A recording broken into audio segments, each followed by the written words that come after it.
Mao sila mga kabukid ang yellow vented bulbul. Na sila sa ilang salag. Sunod semana ni mga kabukid, mulupad na ni sila. Relax kayo sila mga kabukid.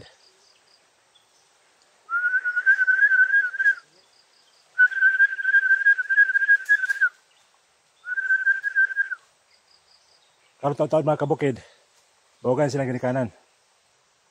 Sa amo mga kabukid, gitawag ni siya og ol-ol or ol-ola. Pero sa ubang nga lugar, ang tawag nila ay pirok-pirok.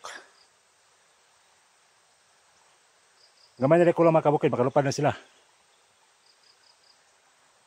Anad pa ka sila oh. Ang scientific name ani mga kabukid, Pycnonotus guaver. Dilupad mga kabukid. Ato ibalik siyang salag. Wala ka orenta kay basig mahadlok sa tuwa. Okay. Bye-bye. Take care.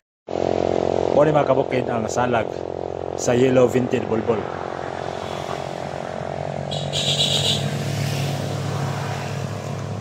Nasa do kay itlog.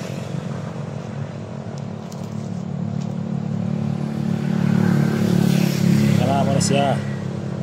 Gitawag siya ul-ula. Gitawag siya ul-ul. Sa uban gitawag niya og pirok-pirok.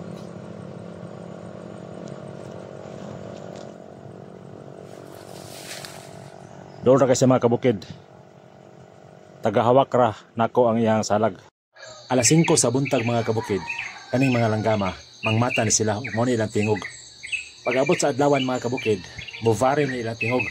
Depende sa ilang mood o sa sitwasyon. Aning oras sa mga kabukid, wala pa'y adlaw nga misika. Black and white pa ang color sa palibot. Lisod pa pangitaon ang location sa langgam. Pero makita ra na mga kabukid.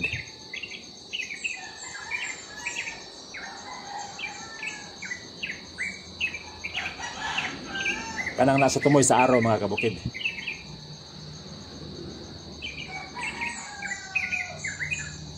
Kaya salamat sa pagtanaw. Ug hinaot nga nakahatag dugang pagtulunan sa adlaw-adlaw niyong panginabuhi. Bye-bye.